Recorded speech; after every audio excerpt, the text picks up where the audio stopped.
Orang dewasa iman tidak akan pernah menangis meminta masalah berubah. Karena dia tahu kalau Tuhan izinkan ada masalah, Tuhan tahu seberapa kuatnya dia.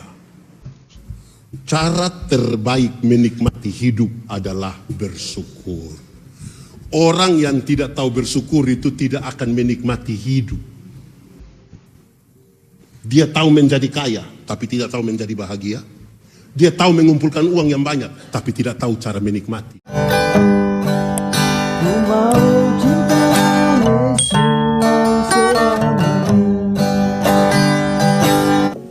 Ya Tuhan, kami mohon kepadamu, kuatkanlah dan teguhkanlah iman kami, supaya waktu di mana kami belajar firman Tuhan, biarlah ini menjadi waktu paling baik bagi kami. Tuhan memberkati hamba-Mu yang terbatas dan berdosa ini. Memberkati semua jemaat yang memberi hidupnya untuk pemberitaan hari ini, biar kami pulang dengan kemuliaan-Mu karena pemberitaan ini. Jauhkanlah penggoda pencobaan baik di dalam kami, baik di sekitar kami, supaya dalam damai-Mu kami belajar firman Tuhan. Kami rindu pada firman-Mu. Berfirmanlah bagi kami Tuhan, di dalam nama Yesus firman yang hidup itu kami berdoa. Amin. Jemaat Tuhan, marilah berdiri. Kita akan membaca firman Tuhan berdasarkan Kolose pasal 2 ayat yang ke-7. Kita buka bersama-sama. Kolose pasal 2 ayat 7. Kita membacanya bersama-sama. 1, 2, 3. Hendaklah kamu berakar di dalam Dia dan dibangun di atas Dia. Hendaklah kamu bertambah teguh dalam iman yang telah diajarkan kepadamu, dan hendaklah hatimu melimpah dengan syukur. Demikianlah pembacaan Alkitab. Berbahagialah setiap orang yang mendengar firman Tuhan dan yang melakukannya. Terpujilah Yesus Kristus. Hosiana.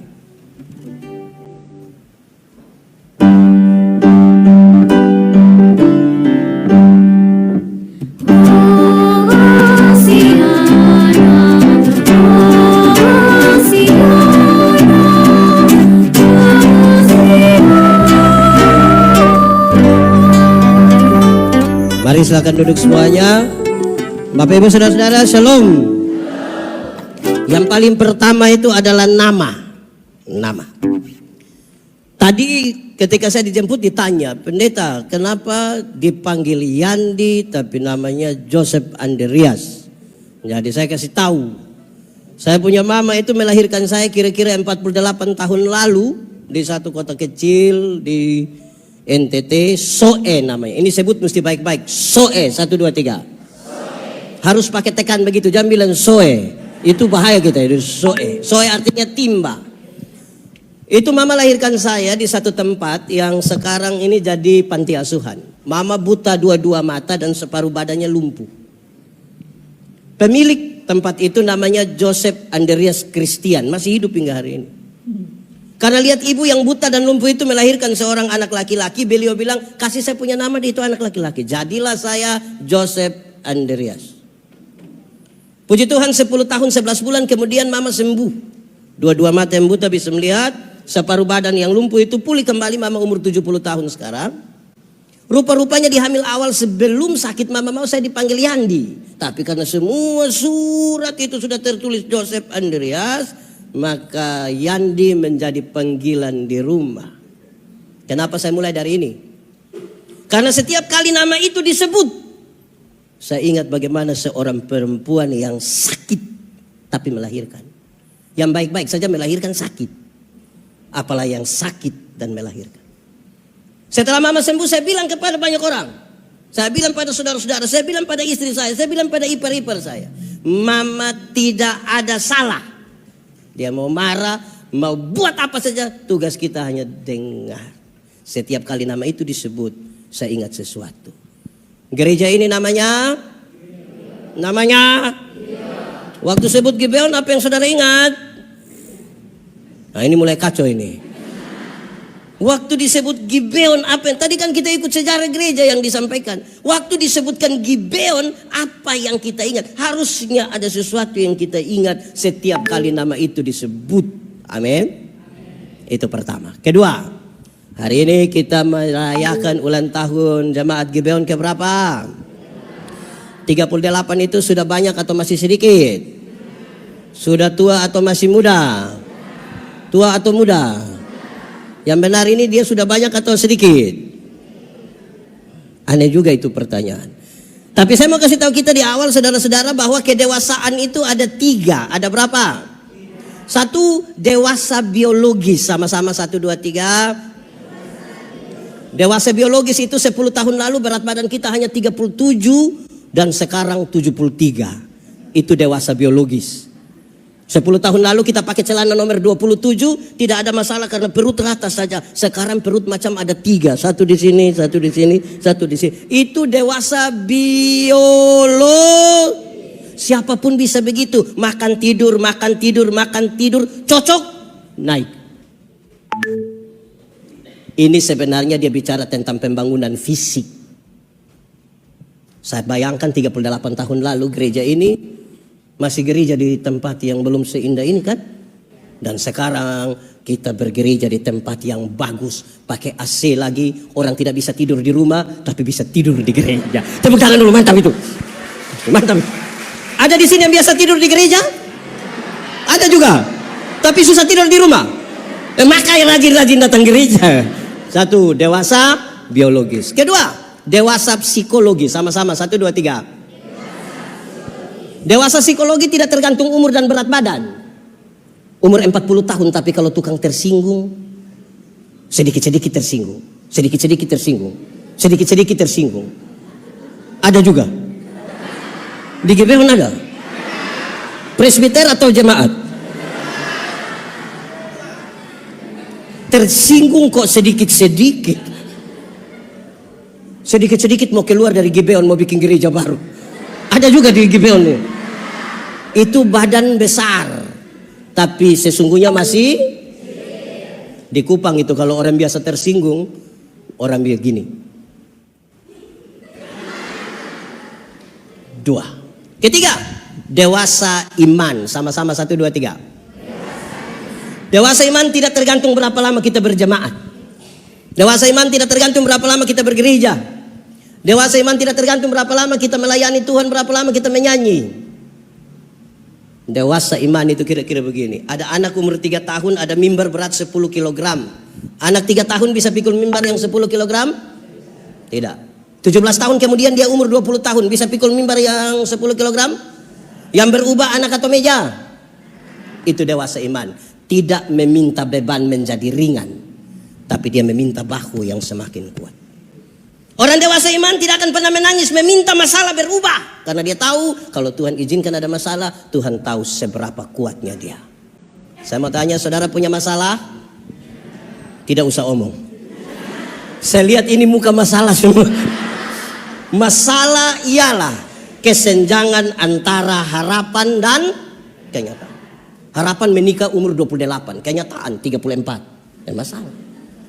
Tapi masalah bukan masalah, cara kita menangani masalah yang biasanya jadi masalah. Tidak ada satu rumah tangga pun, tidak ada satu gereja pun tanpa masalah. Tapi cara kita menangani masalah itu menunjukkan kedewasaan kita. Kedewasaan psikologi dan kedewasaan iman kita. Ada amin. Saudara-saudara, karena itu hampir-hampir orang yang dewasa iman tidak akan meminta orang lain berubah. Hampir-hampir orang dewasa iman tidak meminta orang lain berubah. Tapi siapa yang berubah? Siapa berubah? Kadang-kadang kita terlalu sibuk minta orang lain berubah tapi lupa untuk rubah. Ada begitu di Gibeon? Dia ada ikut ibadah sekarang? Ada juga? Laki-laki atau perempuan? Ini mulai masalah ini kalau kita tanya tuh. Orang dewasa iman, dia tidak meminta orang berubah, tapi dia berubah. Karena kepentingannya, kalau mau dunia ini berubah, ubahlah dirimu oleh pembaharuan budimu. Mulai dari sini keluar. Di usia 38, tema kita menarik. Berakar dalam Kristus, bertumbuh dalam iman. Sama-sama 1, 2, 3. Bertumbuh dalam. Kasih tahu kawan di sebelah, 1, 2, 3. Bertumbuh dalam iman. Itu sekaligus menjadi alat untuk kita berefleksi.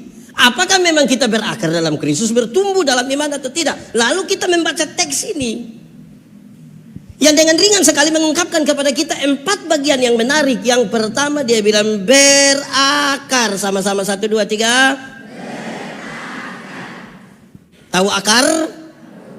Pertanyaan pentingnya adalah, kalau saudara pernah lihat pohon yang punya akar, yang bertumbuh, saudara-saudara pasti tahu fungsi akar itu apa?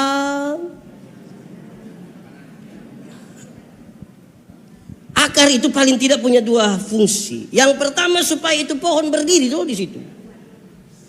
Akar makin kuat, itu pohon makin kuat. Amin.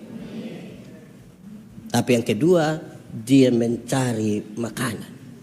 Yang menarik sekarang saudara-saudara adalah, gereja mesti berdiri di atas Kristus itu. Berakar di dalam Kristus. Mencari sari-sari makanan dari Kristus. Supaya Kristus dikenal di dalam dunia ini. Kalau saudara dan saya dikenal dunia sebagai milik Kristus, maka Kristus mesti kelihatan di dalam hidupmu. Dan setiap kali orang melihat hidupmu, mereka memuliakan Allah. Amin. Kata-kata mantap di sini. Kenapa diam? Tindakan mantap, kesetiaan mantap, kesucian mantap. Dunia kiamat sudah. Satu-satunya berakar, satu-satunya cara untuk berakar di dalam Kristus adalah menjaga kesucian. 1, 2, 3. Kristus yang kita sembah itu dia suci. Yang suci tidak dapat bersatu dengan tidak suci. Yang kudus tidak dapat bersatu dengan tidak kudus. Tanggalkanlah kasutmu, sebab tempat di mana engkau berdiri itu yang gelap tidak dapat bersatu dengan yang terang. Kalau kita sebut kudus itu terang, yang kita sebut tidak kudus itu gelap. Saya mau tanya, kita di terang bisa lihat orang di gelap? Orang di gelap bisa lihat kita di terang? Lalu kenapa kadang-kadang kita sudah di terang kita pulang ke gelap? Orang di terang biasa kembali ke gelap itu kan dia biasa begini. Apa ini? Kalau sudah begini agak lama, sedikit lagi dia begini. Di Jakarta aja begitu. Di Gibeon dia majelis. Artinya yang ingin saya sampaikan, kalau kita berdiri di dalam Kristus, di atas Kristus, dan kita menyerap daripadanya, maka tidak boleh makanan yang beracun. Yesus tidak kasih kita makanan beracun toh. Bagaimana bisa berdiri kuat? Satu waktu Tuhan Yesus bertanya pada murid-murid, menurut kamu siapakah aku? Murid-murid jawab, orang-orang bilang, kata orang. Tetapi Yesus bikin lebih spesifik. Tetapi menurut kamu siapakah aku? Petrus bilang, engkaulah Mesias. Petrus, engkaulah batu karang, dan di atas batu karang ini kudirikan jemaatku. Allah maut dan seterusnya dan seterusnya. Apa yang saya katakan? Gereja berdiri di atas pengakuan orang percaya. Sama-sama 1, 2, 3. Gereja berdiri di atas pengakuan orang percaya. Yang ini percaya Tuhan semua? Mantap. Pendeta Yandi lahir besar di Soe. Kalau dia cerita tentang Soe, saudara percaya? Kalau lahir besar di Soe lebih banyak cerita tentang Surabaya, saudara percaya? Kenapa saudara tidak mau percaya? Ada banyak orang mulutnya berkata tentang Tuhan, tapi dia lebih meyakini setan. Sakit sedikit, pasti tetangga yang bikin. Di Jakarta masih ada begitu. Ini ibu kota negara, masih ada orang percaya sakit karena orang bikin. Kalau tangan kanan gatal artinya yakin. Kalau tangan 38 tahun tangan gatal belum kaya-kaya. Kalau tangan kanan gatal artinya dapat uang. Orang koreng itu pasti kaya raya. Saudara, karena itu saya ingin mengatakan, kita mungkin maha hadir, hadir di semua ibadah. Lansia hadir, kaum bapak hadir, ibu-ibu hadir, sekolah minggu hadir, semua kita hadir. Menyatu dengan Tuhan, kalau tidak maka kita hanya aktivis pelayanan. Kita sibuk menjawab jadwal-jadwal. Kita melayani pekerjaan dan bukan melayani Tuhan. Kita pakai baju seragam, hitam. Ada stone. Tapi kita sibuk dengan jadwal. Menarik sesuatu yang dari Kristus. Saudara, yang bisa buat kita berdiri kan Kristus. Tarik-tarik makanan dari dia. Satu waktu ketika Yesus menjelaskan, akulah jalan, kebenaran, dan hidup. Penjelasannya kan panjang lebar. Tapi saya bikin dia jadi kecil, dari singkat. Untuk membahas bagian tentang akar. Bagaimana orang-orang yang percaya kepada Kristus ini sungguh-sungguh melakukan apa yang Kristus kerjakan. Yohanes pasal 14 ayat 12 bilang begini. Barang siapa percaya kepadaku, melakukan pekerjaan-pekerjaan yang aku lakukan. Kalau semua orang mengaku percaya kepada Kristus, berdiri di atas Kristus, berarti yang Kristus lakukan, itu juga yang kita. Satu waktu, Tuhan Yesus urus seorang perempuan berzina yang kena tangkap. Supaya nanti kalau ada yang berzina, uruslah pakai cara, karena itu yang kita serap dari Yesus.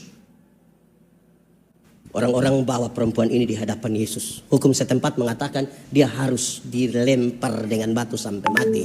Tuhan Yesus bilang, siapa yang tidak berdosa silakan angkat batu, lempar duluan. Ada yang lempar? Yesus tanya dorang di mana? Sudah pulang. Terus Yesus ucapkan kalimat ini. Engkau pergilah dan jangan berbuat dosa lagi.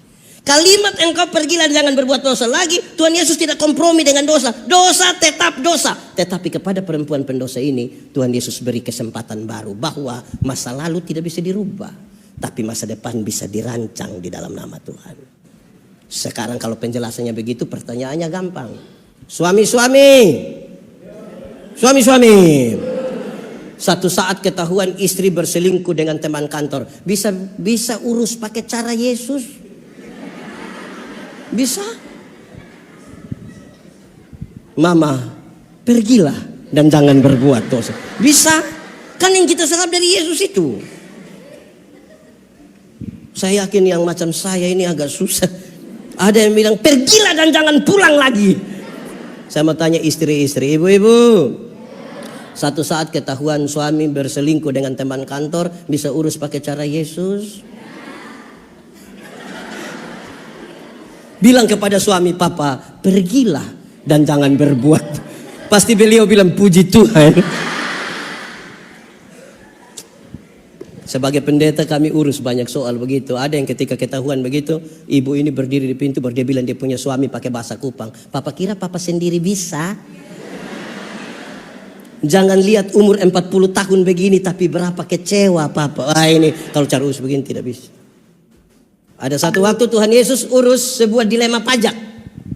Dari sebuah pertanyaan yang ringan saja, tapi dengan resiko berat. Bolehkah bayar pajak kepada kaisar atau tidak? Kalau Yesus bilang boleh, maka ribuan orang pengikut Yesus akan meninggalkan Yesus karena pajak terlalu berat.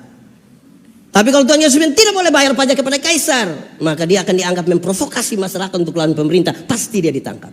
Lalu Tuhan Yesus bilang, tunjukkanlah padaku koin untuk pembayaran pajak itu. Tuhan Yesus tanya gambaran tulisan siapa ini? Kaisar.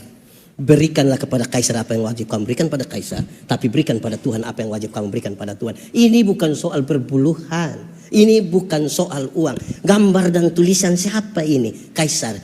Berikanlah kepadanya. Tapi Alkitab mengatakan kamu adalah gambar dan tulisan Allah. Berikan uangmu pada kaisar, tapi berikanlah dirimu kepada Tuhan dan bukan uangmu. Supaya jangan ada orang yang, Pak Pendeta, saya memang tidak ke gereja tapi saya punya persembahan, pergi terus. Tiap minggu hadir. Bukan uang. Diri. Satu waktu Tuhan Yesus urus orang bertengkar rampas jabatan. Supaya nanti di paduan suara ada yang rampas jabatan, urus pakai cara Yesus. Murid-murid sementara bertengkar siapa terbesar di antara mereka. Tuhan Yesus bawa satu anak kecil taruh di antara mereka. Barang siapa ingin menjadi yang terbesar di antaramu, hendaklah ia menjadi yang terkecil. Selesai. Serapan ini amankah di Gibeon? Belajar dari Yesus, belajar dari Yesus. Belajar dari Yesus tiap-tiap hari sampai 38 tahun. Belajar dari Yesus. Tidak akan pernah selesai. Tidak akan ada satu orang pun selesai dengan Tuhan. Kan tiap-tiap hari dia bergumul dengan itu. Saudara, hal-hal ini serius. Karena kita mau menyerap sesuatu dari Yesus supaya bertumbuh. Mari kita lihat lebih jauh sedikit. Kata yang kedua adalah bertumbuh. Sama-sama 1, 2, 3. Saudara, kalau lihat ada pohon mangga, belum pernah ada orang paksa pohon mangga untuk bertumbuh. Pohon mangga itu akan bertumbuh begitu saja. Tugas kita adalah membersihkan di sekitarnya supaya dia bertumbuh dengan baik. Yang kemudian harapannya adalah kalau dia bertumbuh dengan baik pasti dia apa? Berbuah. Kekristenan ini ada 3 tingkatan. Tingkatan pertama, beragama tapi tidak beriman. Sama-sama 1, 2, 3. Untuk baptis dia subaptis. Ada yang sudah 3 kali malah. Bahkan sampai Israel baptis lagi di sana. Beragama, simbol-simbol agama penuh. Beriman belum tentu. Saya bawa banyak materi di banyak tempat di Indonesia, banyak yang habis pendeta-pendeta, kita foto-foto dulu. Pas kami mau foto, ada yang bilang, jangan 3 orang, jangan 3 orang. Kalau foto 3 nanti, yang foto yang mati. Beragama semua, tapi dapat foto takut. Oh ini bagaimana ini 38 tahun ini. Beragama tapi tidak beriman. Kedua, bertobat tapi tidak berbuah. Sama-sama 1, 2, 3. Banyak yang sudah bertobat, judi su tidak, mabuk su tidak, tapi tidak berbuah. Orang yang bertobat tapi tidak berbuah hanya bicara tentang masa lalu. Kami dulu, pernah dengar itu kalimat? Atau sendiri omong? Kami dulu. Kalau ada ruang kesaksian di satu ibadah dia bilang, waktu tahun 1970, pindah lagi dia ulang. Waktu tahun 1970, pindah lagi dia ulang. Waktu tahun 1970, satu waktu dia baru bangun di sini, orang korek di belakangnya. 1970. Tidak ada masa depan, dia bicara tentang masa lalu. Itu pertentangannya serius. Antara generasi yang duluan dengan generasi yang sekarang. Kami dulu. Terus anak-anak orang bilang kami sekarang. Ketiga, ini kelas yang paling tinggi. Berbuah, sama-sama. Dalam hal inilah Bapakku dipermuliakan, yaitu jika kamu berbuah banyak dan buahmu itu tetap. Supaya apa yang kamu minta kepada Bapa dalam namaku diberikannya kepadamu. Orang bertanya menjadi lebih gampang. Berbuah bagi Tuhan gampang atau susah? Berbuah bagi Tuhan gampang atau susah? Susah atau gampang? Gampang atau susah? Yang bilang gampang-gampang susah ada? Itu tidak ada jawaban. Hari ini demi nama Tuhan saya ingin sampaikan pada saudara bahwa berbuah bagi Tuhan itu gampang saja. Kenapa? Ranting yang melekat kepada pohonnya, buah keluar dengan sendirinya tanpa dipaksa, tanpa disuruh, asal dia melekat kepada pohon. Banyak orang rindu berbuah tapi tidak melekat kepada pohon. Akhirnya dia punya buah ada tapi buah plastik. Pernah lihat pisang plastik? Alpukat plastik? Jeruk plastik pernah lihat? Enak? Pernah rasa? Anak sekolah minggu menyanyi lagu yang mantap sekali. Yesus pokok dan tinggal. Boleh sambil tepuk tangan. Yesus pokok dan kitalah carangnya, tinggallah di dalam. Lebih kuat. Yesus pokok dan tinggallah di dalamnya. Pasti apa? Pastilah kau akan berbuah. Mantap. Mantap. Mau berbuat tinggal di dalam Yesus. Berarti beraktivitas rohani tanpa tinggal di dalam Yesus. Nah itu repot. Sekarang saudara-saudara, kita dipaksa untuk merenungkan satu tema tentang bertumbuh bersama. Coba 1, 2, 3. Wah, bertumbuh bersama ini repot. Tuhan Yesus punya murid itu hanya 12. Lebih banyak dari jemaat Gibeon atau lebih sedikit? Jauh lebih sedikit kan? Tapi ada orang-orang tua seperti Yakobus tua. Tapi ada anak muda seperti Yohanes. Ada orang-orang kecil seperti nelayan-nelayan kecil di Galilea. Tapi ada pejabat pemerintah seperti Lewi pemungut cukai. Ada Lewi pemungut cukai yang mengabdi kepada kerajaan Roma. Tetapi ada Simon orang Selot yang anti Roma. Dorang 12, tapi kita 1000 lebih. Bisa bertumbuh bersama tanpa tersinggung. Wih, ngeri itu. Ngeri itu.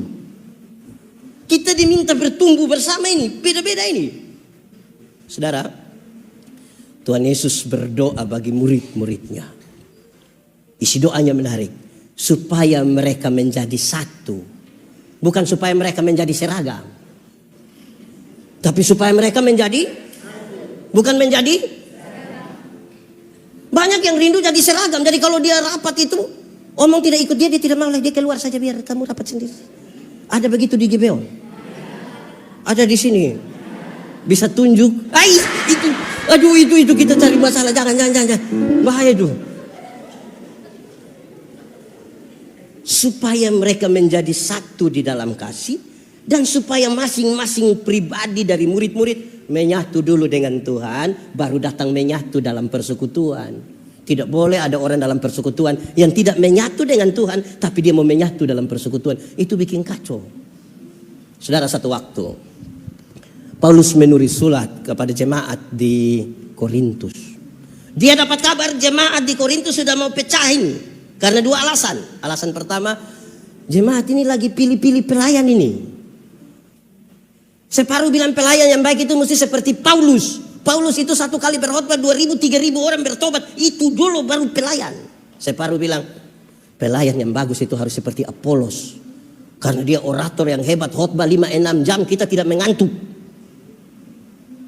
Paulus dan Apolos tidak tahu apa-apa. Tapi jemaat sementara mengelompokkan diri seolah-olah ada golongan Paulus dan golongan.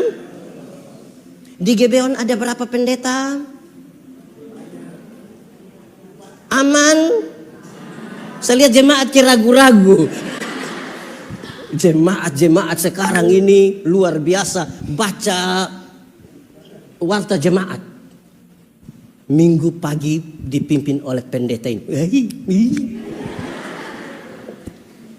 Ada begitu di Jakarta. Di Gibeon ada di sini. Dia yang pakai baju warna. Ini jemaat ini suka pilih-pilih pelayan, itu bikin pecah jemaat. Yang kedua, jemaat itu lagi sibuk dengan membanding karunia. Paulus mendefinisikan ada 2 kelompok karunia. Ada karunia motivasi, ada karunia manifestasi. Karunia motivasi seperti berkhotbah, menyanyi, mengajar, mendampingi orang. Karunia manifestasi seperti bicara dalam bahasa roh, menerjemahkan bahasa roh, menyembuhkan orang. Bukan pakai itu untuk melayani, tapi sibuk membanding-bandingkan. Paulus lanjutkan, dia bilang, kamu seperti anak-anak kecil yang baru menyusu. Aku akan memberitahukan kepadamu karunia yang lebih utama. Dan dia kasih tahu karunia yang paling utama itu adalah kasih. Sama-sama 1, 2, 3. Kasih. Supaya mau bertumbuh bersama ini. Hukum Taurat ada 10. Dari 10 dijabarkan jadi 613 pasal. Dari 613 pasal masih ada ribuan peraturan hidup setiap hari. Tuhan Yesus simpulkan dia dalam 2 kalimat. Mengasihi Tuhan dan mengasihi. Dari 2 kalimat Tuhan simpulkan tinggal 1 kata. Yaitu di pasal 13 Paulus mendefinisikan 15. Tapi kalau saya khotbah 15 ini hari, kita tidak jadi bertumbuh. Kita panen. Dia kasih tahu bilang begini. Kasih itu sabar. 1, 2, 3. Mau bertumbuh bersama, kalau tidak sabar tidak bisa. Dalam Alkitab, sabar itu ada 2. Ada berapa? 1, sabar terhadap situasi. Sama-sama. Ada situasi tertentu dalam hidup ini yang kita tidak suka lagi. Tapi firman Tuhan bilang apa? Ada sakit, penderitaan yang kita tidak mau lagi jalani. Tapi firman bilang apa? Ada beberapa hal dalam hidup yang kita bosan sudah. Tapi firman bilang, ada pendeta yang khotbah lama sekali dan kita tidak mau dengar lagi. Tapi firman bilang, sabar.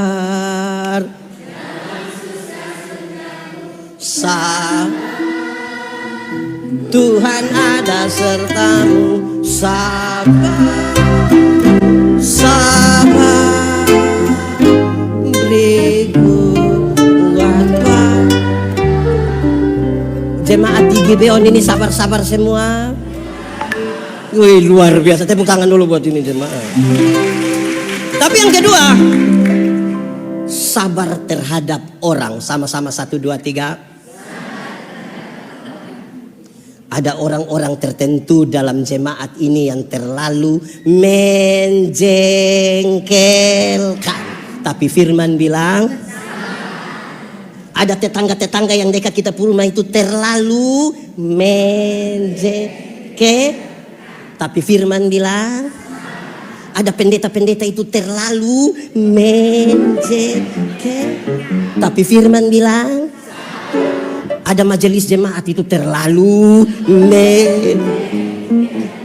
tapi firman bilang, ada anggota paduan suara itu yang terlalu tapi firman bilang, ada suami-suami yang terlalu tapi firman bilang, ada juga istri-istri yang terlalu Ada kok tidak? Siapa punya istri juga? Ya saudara lihat, mau bertumbuh bersama tanpa kesabaran tidak bisa. Tidak bisa, kita butuh sabar. Kesatuan dengan Tuhan tadi, menyerap yang dari Tuhan tadi, roh yang menyatukan kita dengan Tuhan tadi, yang menolong kita bisa dalam sabar itu kita berproses. Dulu itu sama dengan itu hari. Dulu di dunia ini ada satu binatang, dia punya nama ayam. Sekarang juga ada toh. Ayam dulu itu hanya dibedakan atas ayam jantan dan ayam betina. Tapi tiba-tiba muncul ayam potong. Akhirnya ayam yang tadinya hanya ayam, sekarang menjadi ayam kampung. Karena sudah ada ayam potong. Akhirnya kita pusing. Apakah ini ayam kampung yang dipotong atau ayam potong yang di kampung? Kita pusing lah. Tapi kita bisa bedakan. Ada yang pelihara ayam kampung di rumah? Ada? Ada? 2 ekor ada? Yang 5 ekor ada? Lebih dari 5 ada? 1 dulu. Ayam kampung itu kita pelihara lama. 6 bulan. Masih kecil. Tapi dia punya daging enak atau tidak? Kalau betina bertelur atau tidak? Kalau dijual mahal atau tidak? Karena ini ayam mengerti proses. Beda dengan ayam kampung kan? Ayam potong toh. Ayam potong itu baru pelihara 1 bulan. Itu dia punya mata sudah besar begini. Itu kalau lihat pakai kaca pembesar. Kalau lihat langsung juga begini. Tapi ini ayam tidak bertahan. Tidak bertahan. Baru dapat gas motor sedikit, besok mati. Besok mati. Tidak bisa bertahan. Banyak jemaat tidak mampu bertahan. Wih, pendeta Yandi berani khotbah begini. Habis dia tersinggung. Tanya bilang, coba cek pendeta mana yang kasih tahu ini. Sudah tidak usah lah, bertahan sedikit sampai kesudahan toh. Ini bertahan semua. Nah, lihat, kita mau bertumbuh bersama. Bertumbuh bersama ini kan beda-beda. Contoh saja, hari raya, hari ulang tahun gereja. Kadang-kadang bukan hal inti yang kita pertengkarkan, hal-hal yang sepele. Seragam atau tidak. Terus setelah seragam, oke, semua seragam. Pusing lagi di warna apa? Warna sudah beres, pusing. Polos atau pakai motif? Sudah sepakat motif, mau yang begini atau begini. Pusing kita di hal-hal itu. Dan itu membuat sejumlah orang di Gibeon ada. Bayangkan. Ini mau bertumbuh bersama ini. Bertumbuh bersama. Saudara, saya pimpin satu acara. Ada ribuan orang hadir. Menjelang khotbah ada ruang kesaksian. Ada ibu-ibu bangun kasih kesaksian menarik. Dia bilang begini. Satu waktu antara tidur atau tidak tidur, malaikat bawa dia ke surga. Menurut dia surga itu bagus. Saya pikir-pikir memang bagus. Dia jalan-jalan di sekitar surga begini. Terus ada satu ruangan yang bagus, dia coba lihat ke dalam. Ternyata di dalam itu penuh dengan mulut-mulut. Jadi dia tanya malaikat, kenapa di dalam itu ruangan penuh dengan mulut-mulut? Terus dia bilang begini, malaikat jawab, oh itu mulutnya pendeta-pendeta. Kenapa mulut pendeta? Pendeta-pendeta itu khotbah bagus jadi mulut masuk surga, kaki tangan ada di neraka. Woy, saya tersinggung itu, saya. Pas bagian mau khotbah saya bilang, ibu kita dua selesaikan yang tadi, kita selesaikan dulu. Saya bilang, ibu tahu pisau, Ibu yang tahu. Coba ibu ambil pisau, ibu potong, ibu punya jari kelingking, sudah luka, berdarah, coba ibu bilang itu jari, bilang kau rasa, bisa. Dia bilang tidak bisa. Nah itu Alkitab juga bilang begitu. Gereja itu, Yesus kepala gereja dan kita adalah anggota-anggota dari satu tubuh yang disebut sebagai tubuh Kristus. Mata, karena dia mata, dia tidak lebih penting dari telinga. Kaki tidak lebih penting dari tangan. Siapa yang malam-malam perut sakit mau pergi ke WC terus kaki bilang di perut, maaf, pergi sendiri. Tidak bisa, saya bilang, ibu tidak bisa. Alkitab kasih tahu, justru kalau tangan terluka, mata menangis. Dan kalau mata menangis, tangan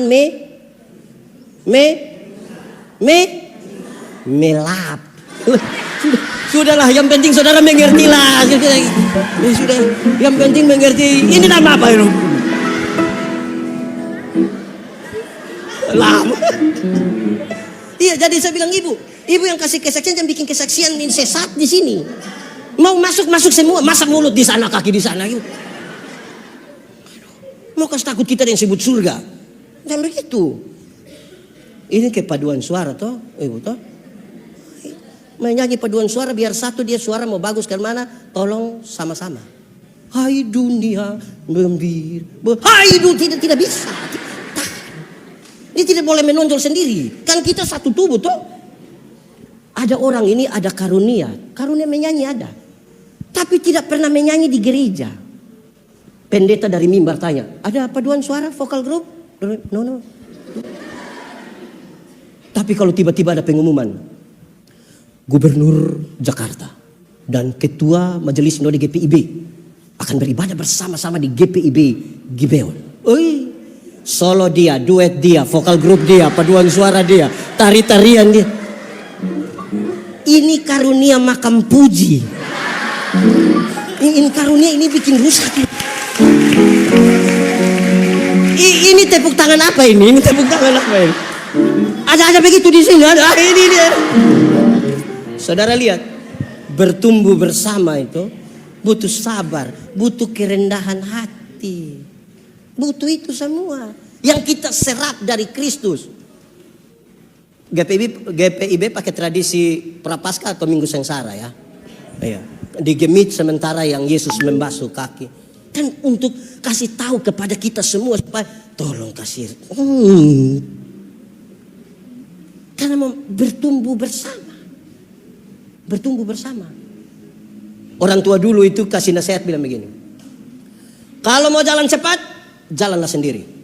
Tetapi kalau mau jalan jauh, berjalanlah bersama-sama. Mau jalan cepat sendiri. Tapi mau jalan jauh, jalanlah bersama-sama. Supaya kita saling mendukung satu daya lain toh. Paduan suara biasa latihan hari apa? Selalu hadir toh. Bukan pas yang hari ini kan. Gitu. Mantap itu. Nah, 3, iman. Bagus, boleh bertumbuh. Tapi bertumbuh ini mesti bertumbuh dalam iman. Karena tadi kita bicara 3 kedewasaan. Pertumbuhannya harus pertumbuhan hafal, ikut yang pendeta bilang. Iman ialah. Omong. Iman ialah dasar dari segala sesuatu yang kita harapkan dan bukti dari segala sesuatu yang tidak kita lihat. Dasar itu fondasi. Tahu fondasi? Teori tentang fondasi bilang begini. Fondasi kuat, bangunan kuat. Fondasi miring, bangunan. Dia fondasi dari apa? Dari harapan. Harapan itu apa? Idealisme masa depan. Cita-cita, visi. Saudara mau jadi gubernur Jakarta periode 2080, silahkan. Itu cita-cita. Saudara mau jadi orang terkaya se-Indonesia, silahkan. Itu cita-cita. Yang ibu-ibu, yang nona-nona mau jadi wanita tercantik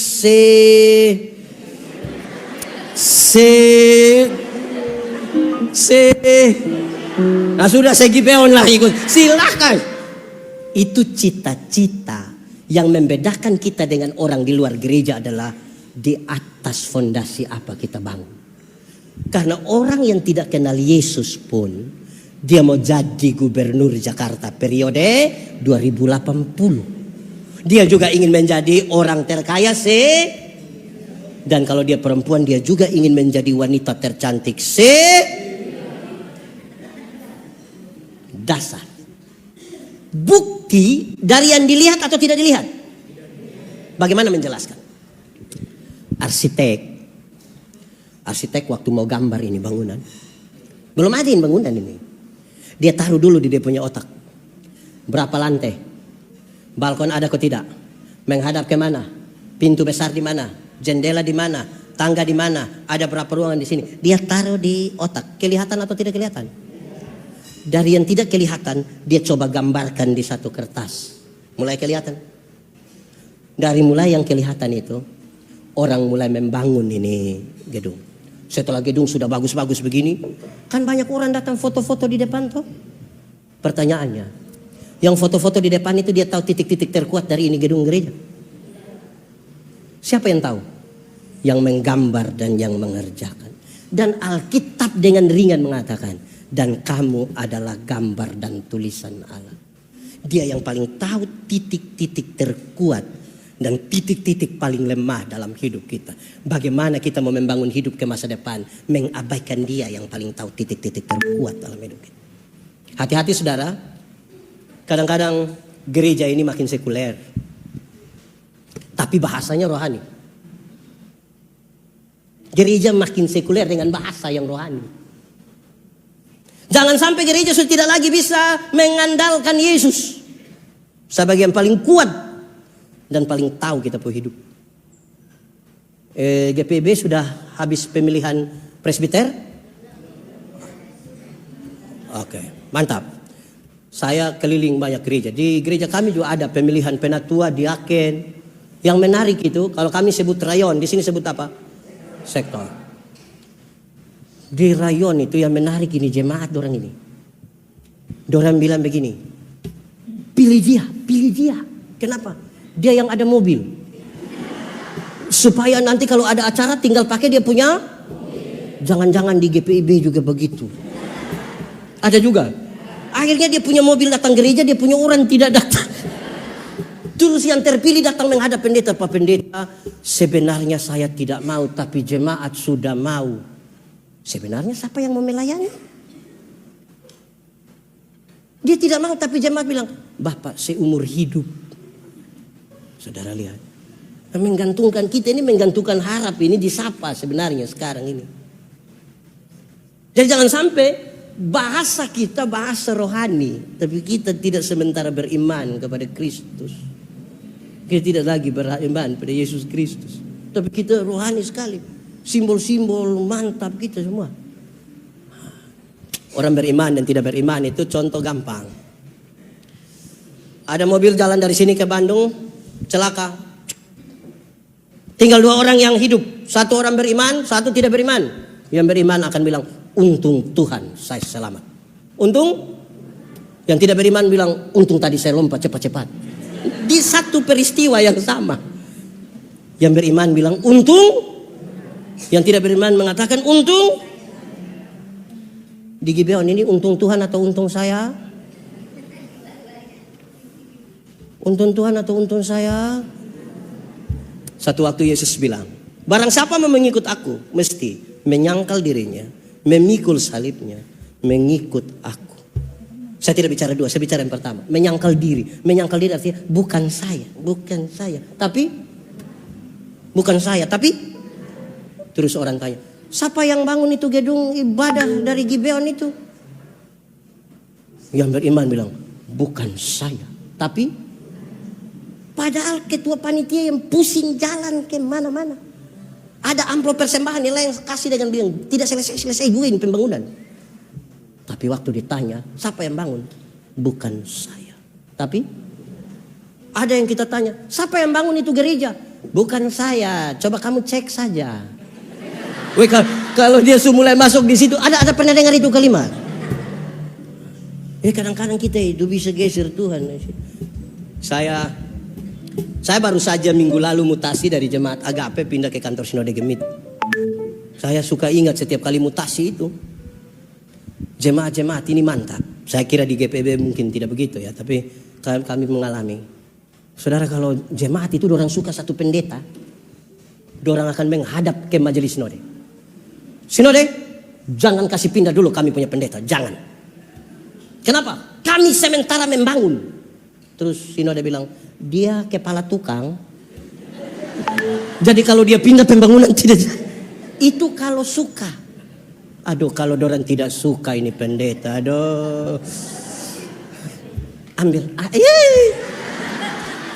Ada juga. Aduh. Nah, sekarang kita mesti rubah. Kan ini semua bertumbuh bersama tapi dalam iman. Iman. Sama-sama 1, 2, 3. Iman. Gereja mesti menyatakan di tengah-tengah dunia ini bahwa kita beriman kepada Tuhan. Terakhir. Selamat toh? Sabar. Oh sudah. Mengucap syukur. 1, 2, 3. Cara terbaik menikmati hidup adalah bersyukur. Orang yang tidak tahu bersyukur itu tidak akan menikmati hidup. Dia tahu menjadi kaya, tapi tidak tahu menjadi bahagia. Dia tahu mengumpulkan uang yang banyak, tapi tidak tahu cara menikmati. Di kampung saya bilang, kumpul uang banyak-banyak tapi tidak pernah jalan-jalan ke Surabaya.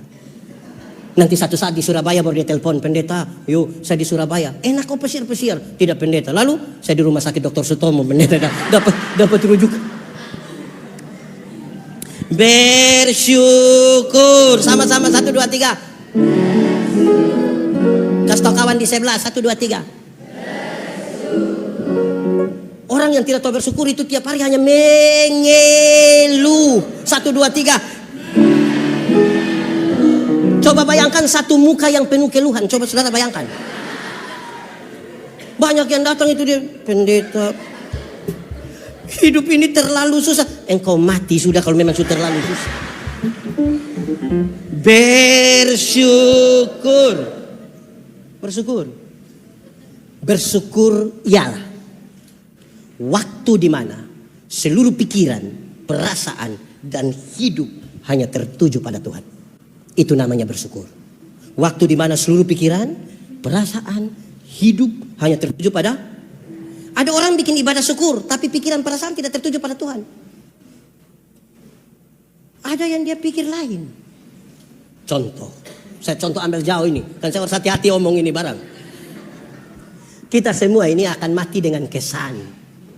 Pendeta Yandi kalau mati, kasihan itu pendeta kepala botak sudah meninggal itu. Ada orang yang rapi sekali meninggal, kita bilang itu orang tuh terlalu rapi, dia sudah meninggal. Kalau ada orang yang cerewet sekali, kita bilang itu orang terlalu cerewet, dia sudah meninggal. Kalau ada orang yang disiplin sekali, orang akan ingat itu orang itu terlalu disiplin. Nah, kalau yang mati itu biasa bungkus makanan.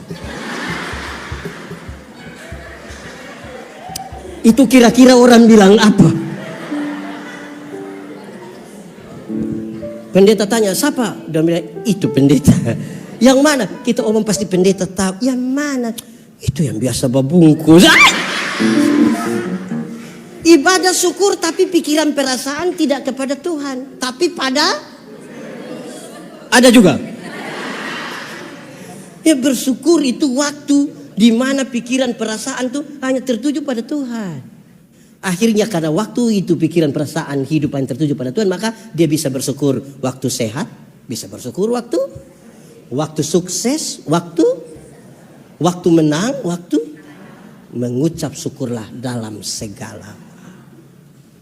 Karena pikiran perasaan semua tertuju pada Tuhan. Hati manusia lebih luas dari isi dunia. Artinya, ini isi dunia, isi di hati manusia pun masih kurang.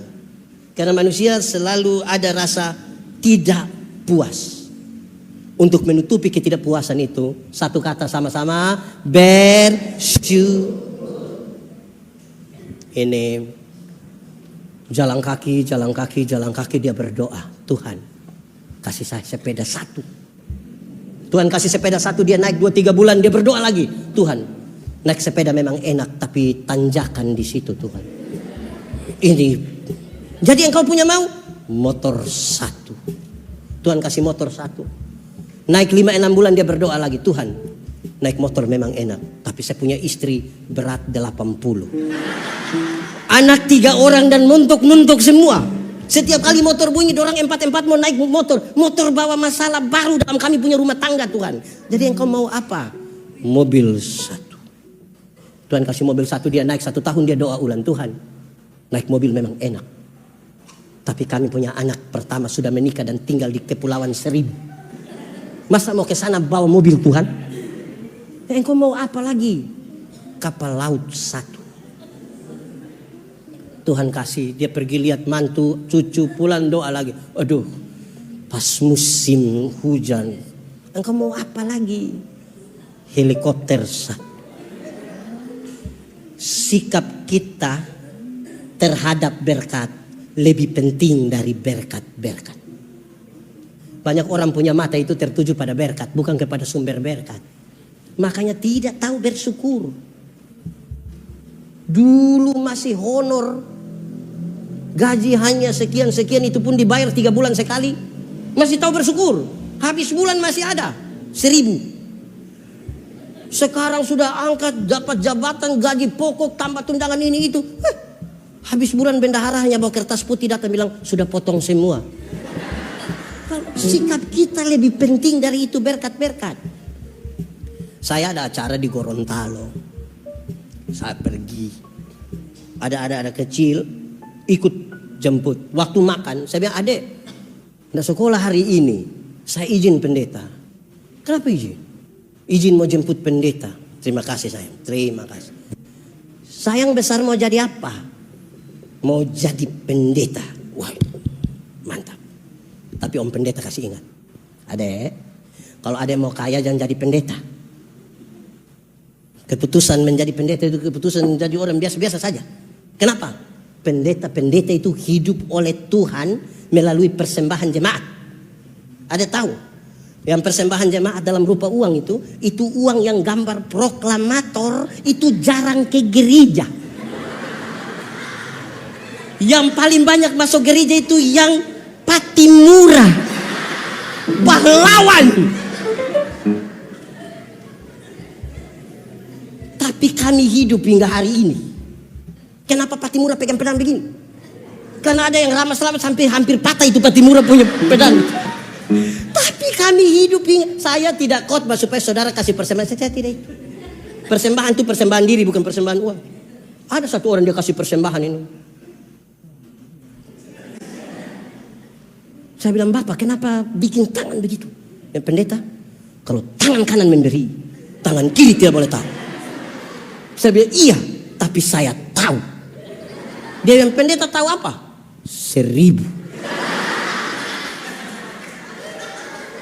100 itu susah begini. Begini. Sudah begini sengaja batuk lagi.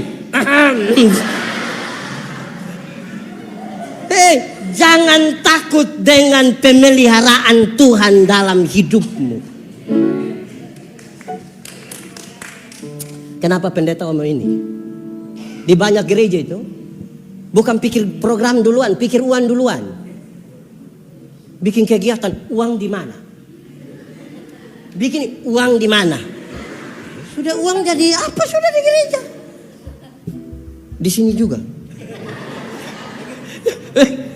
Saudara, kalau saya tidak bilang bahwa uang tidak, saya ingat pendeta Yandi tidak lagi bilang bahwa uang tidak penting. Saya lagi bicara bahwa kita punya diri ini lebih penting dari segalanya. Dan hanya itu yang bisa kita persembahkan kepada Tuhan sebagai tanda syukur. Waktu di mana seluruh pikiran, perasaan dan hidup hanya tertuju pada Tuhan. Ini tiap hari makan ganti sayur, ganti ikan, masih mengeluh. Tiap hari ini, tiap hari ini. Saya tutup ini khotbah. Dulu sama dengan Nabi Elia itu. Hujan tidak turun. Lebih dari 3 tahun. Tuhan bilang, Elia, pergilah ke sungai Kerit. Aku akan memerintahkan burung apa? Gagak. Untuk memberi makan. Kenapa Tuhan tidak kasih burung elang? Tuhan kalau kasih burung elang, maka itu elang bisa bawa kasih Elia ayam 1 ekor. Tuhan kasih burung gagak. Paruh burung gagak tidak bisa membawa barang yang besar. Karena itu roti yang dibawa kepada Elia itu roti tipis. Saya mau tanya, saudara pernah makan roti tipis? Oh, perjamuan. Kalau saudara masih makan rahang tuna, sama-sama 1, 2, 3 bersyukur. Karena Nabi Tuhan yang luar biasa itu makan roti tipis. Paruh gagak yang seperti itu tidak bisa menghancurkan daging yang masih segar. Dia hanya akan bisa menghancurkan daging yang hampir busuk. Karena itu gagak sering disebut burung pemakan bangkai. Jadi daging yang dibawa kepada hamba Tuhan yang luar biasa itu daging yang hampir busuk. Saya tanya, pernah makan daging yang hampir busuk? Kalau belum pernah, bersyukur. Ada makan sushi tiap hari tapi sudah makan begitu, terus Tuhan bilang, pergilah ke Safat. Jarak dari Kerit ke Safat itu kira-kira 100 mil. Berarti kurang lebih 160 km. Itu dari Jakarta ke Bandung. Jalan kaki. Pernah jalan kaki Jakarta Bandung pergi pulang? Ada naik oto, mobil ya? Meti kan? Mengeluh. Nabi Tuhan itu jalan kaki. Mau ketemu siapa di sana? Janda. Coba janda muda dan kaya baik. Itu jangankan Elia. Saya juga mau. Ini sudah miskin lagi, tua. Wih, perjuangan apa itu? Tapi dia pergi. Sampai sana itu janda tinggal punya minyak sedikit dan sedikit tepung. Dia bilang apa? Ibu, kasih itu tepung dan minyak. Tuhan, kalau saya kasih Tuhan, segera setelah ini saya mati. Dia bilang, ibu, saya mau kasih tahu ibu. Kalau ibu kasih saya mau kasih tahu. Saya tidak peduli dengan ibu punya masalah. Tapi saya mau kasih tahu. Hujan mau turun besok atau 1 tahun lagi, 2 tahun lagi, 10 tahun lagi, saya tidak penting. Tapi saya mau bilang pada ibu, penyertaan Tuhan sempurna atasmu sampai kapan hujan itu turun ke bumi. Bersyukur tiap hari hanya mengeluh. Amin kok. Saya lihat saudara sudah macam tenang sekali. Saudara saya macam bersyukur sekali. Amin ya. Mari kita tunduk kepala semua di hadapan Tuhan.